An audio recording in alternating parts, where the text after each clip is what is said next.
শোরগোল এবং এই শোরগোলের শেষ নেই। ওদিকে বঙ্গ রাজনীতি, সেখানে তোলপাড় না হলে দিন যায় কখনো। ঘরের শত্রুকে 21-এর বিধানসভা ভোটে নন্দীগ্রামে মমতা বন্দ্যোপাধ্যায়ের হারের পর থেকে শত্রুদের খুঁজে বেড়াচ্ছে তৃণমূল কংগ্রেস। অধিকারী পরিবারের ঘনিষ্ঠ বলে পরিচিতদের ওপর বিশেষ নজর তো রয়েছে। কারা তলায় তলায় যোগাযোগ রাখছেন, কাদের কাঁধ একটু বেশি ঝুঁকে শুভেন্দু শিবিরের দিকে, এসব কিছুতেই কিন্তু নজর রয়েছে। সেখানে কিনা প্রকাশ্যে শিশির অধিকারীকে প্রণাম ঠুকে গুরুদক্ষিণা এর দাম তো যিনি করলেন তাকে চোকাতেই হবে। এক প্রণামেই পদ খোয়ালেন কাঁথি পুরপ্রধান সুবল কুমার মান্না। তাকে নিয়ে এই মুহূর্তে বিতর্কের শেষ নেই, নানা জল ঘোলা হচ্ছে, দেখাবো। ওটা নিশ্চিতভাবে একটা রাজনৈতিক কিছু অভিসন্ধি আছে। ওর দয়ায় আমি এই জায়গায় এসেছি, এই কথাটা বলা রাজনীতির একটা গন্ধ আমরা পাচ্ছি। অভিসন্ধি, রাজনীতির গন্ধ। মঙ্গলবার কাঁথি পুরসভার চেয়ারম্যান সুবল কুমার মান্নার বিরুদ্ধে এই শব্দ দুটি ব্যবহার করে পূর্ব মেদিনীপুরের তৃণমূল নেতা তথা রাজ্যের মন্ত্রী অখিল গিরি স্পষ্ট করে দিয়েছিলেন তৃণমূল বেজায় চটেছে। শুভেন্দু অধিকারীর বাবা সাংসদ শিশির অধিকারীর স্তুতি, প্রকাশ্যে শিশিরবাবুকে প্রণাম করা, রাজনৈতিক গুরু বলে সম্বোধন করায় সুবল মান্নাকে ঘরের শত্রু বিভীষণ বলে ভাবছে তৃণমূল কংগ্রেস। তৃণমূলে থেকে শিশির অধিকারীর গুণকীর্তনের মাসুল সুবলকে যে গুনতেই হবে তার আন্দাজ মিলেছিল অখিল গিরির কথা থেকেই। সুবলকে পুরসভার চেয়ারম্যান পদ ছেড়ে দেওয়ার নির্দেশ দেওয়া হয়। বিশ্বাসঘাতক শিশির অধিকারীকে প্রণাম করে নিজের আমার গুরুদেব ইত্যাদি এই ধরনের তার কাছে যেটুকু দাঁড়িয়ে আছি ভজন করেছেন, সেটা তৃণমূল কংগ্রেসের কর্মীরা আদৌ ভালোভাবে নেননি। তৃণমূলের শীর্ষ নেতৃত্ব কঠোর ব্যবস্থা নিচ্ছেন এবং তাকে ইস্তফা দিতে বলা হয়। যদিও সুবল মান্না তাঁর কাজের জন্য ক্ষমা চেয়ে বসে আছেন। দলের বাইরে আমি কখনো যাইনি। দলের কাছে অপ্রীতিকর ঘটনা ঘটুক আমাকে নিয়ে, আমি এটা কখনোই চাই না। যদি আমার কার্যের কোনো ত্রুটি থেকে থাকে তার জন্য আমি দলের কাছে ক্ষমা চাইছি। তৃণমূল কংগ্রেস পদত্যাগের নির্দেশ দিলেও বুধবার কাঁথি পুরসভায় এসে কাজকর্ম করেন সুবল কুমার মান্না।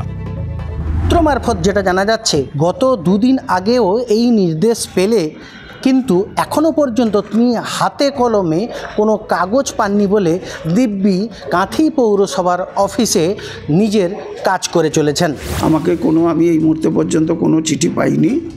চিঠি পেলে তার উত্তর দেব বা যা ভাবার ভাববো। চিঠি দিলে সেটা বরখাস্ত হয়ে যায়।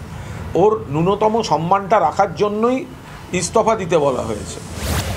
এইসব কাণ্ড দেখে জেলার বিজেপি নেতৃত্ব তৃণমূলের কালচার নিয়ে প্রশ্ন তুলে কটাক্ষ করেন।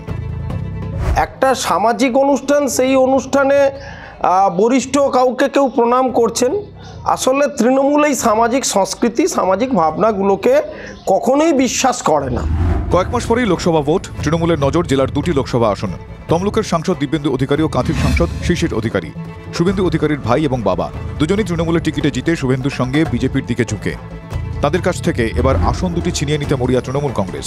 দলের হাবভাবেই স্পষ্ট, শুধু সুবল মান্নাতেই নজর আটকে নেই তাদের। তৃণমূলের ভিতরে অধিকারীদের শিষ্য কারা সেই খোঁজ শুরু হয়ে গিয়েছে।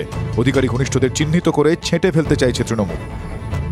কাঁথি থেকে ক্যামেরায় রাজকুমার বেরার সঙ্গে কনিষ্ক মাইতি, TV9 বাংলা। একদিকে তৃণমূল পুরপ্রধানের পদ নিয়ে কি কাণ্ডটাই না চলছে, অন্যদিকে পদ নিয়ে বিজেপিতেও কিন্তু লঙ্কাকাণ্ড চলছে। কেন্দ্রীয় সম্পাদকের পদ থেকে অনুপম হাজরাকে দল ছেঁটে ফেলার পরেই নয়া টুইস্ট। এবার অনুপমের গলায় শর্তের কথা, কিছু শর্ত যা মানলেই ফের পদপ্রাপ্তি, দাবি মিস্টার হাজরার, যা ঘিরে রহস্য বাড়ছে। রাজ্য বিজেপি যখন কোনো বড় মিটিং করে, সেই মিটিংয়ে অনুপম হাজরা নেমন্তন্ন থাকে না।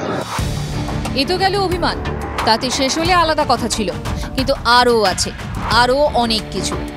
ঘরের শত্রু বিভীষণ যারা আছে তাদেরকে আগে ঝাঁটা মেরে বার করতে হবে। সকালবেলায় বিজেপি করেন, রাত্রেবেলায় তৃণমূল নেতার বাড়িতে গিয়ে মাছ মাংস খান। সিন্ডিকেটের মধ্যে আমাকে এরা ঠিক, আমি থাকলে এদের একটু অস্বস্তি বাড়বে, এদের অনেক কিছু খেলা সামনে বেরিয়ে যাবে। এমনকি রাজ্য সভাপতি থেকে হেভিওয়েট নেতারা বরাবর তার টার্গেট লিস্টে একেবারে সরাসরি। আমার রাজ্য সভাপতিকে পরামর্শ, আপনি নিজের এরিয়াতে কনস্টিটিউয়েন্সিতে একটু মন দিন, পরের বারে জিততে পারবেন কিনা সেটা দেখুন। দু চারজন যারা মানে মোক্ষম পদে আছে তাদের কথাই বলছি। তো ফলে এগুলো যদি ইমিডিয়েটলি সমস্যার সমাধান না হয়, তাহলে মাননীয় অমিত শাহজি বেঁধে দেওয়া 35টা সিটের টার্গেট 5টাতে ঠেকবে কিনা সন্দেহ আছে। অনুপম হাজরা বিতর্ক বাড়িয়েছেন বারবার। এবার কেন্দ্রীয় সম্পাদকের পদ যাওয়ার পরেও সেই এক কিস্সা। কেন্দ্রীয় স্বরাষ্ট্রমন্ত্রী অমিত শাহ দলের সর্বভারতীয় সভাপতি জেপি নাড্ডার বঙ্গ সফরের পরপরই অনুপমের ওপর কোপটা পড়েছিল। আর পদচ্যুত হওয়ার কয়েক ঘন্টার মধ্যেই ফের সোশ্যাল মিডিয়ায় পোস্ট বেসুরো এই বিজেপি নেতার। সেখানেই আরেক বোমা ফেললেন। অনুপমের দাবি, শর্ত সাপেক্ষে তাকে বিজেপির সর্বভারতীয় সম্পাদকের পদ ফিরিয়ে দেওয়ার কথা বলা হয়েছে। লিখেছেন, কিছু শর্ত মেনে চললে আবার সব আগের মতো। কিছু শর্ত ঠিক কি তা স্পষ্ট করেননি অনুপম। কে বা কারা তাকে সেই শর্ত দিয়েছে তা নিয়েও উচ্চবাচ্য নেই পোস্টে। অনুপমের দাবি একটাই, শর্ত মানলেই নাকি সব আগের মতো। কিন্তু তিনি কি সেই সমস্ত শর্ত মেনে চলবেন, সেই উত্তর নেই পোস্টে।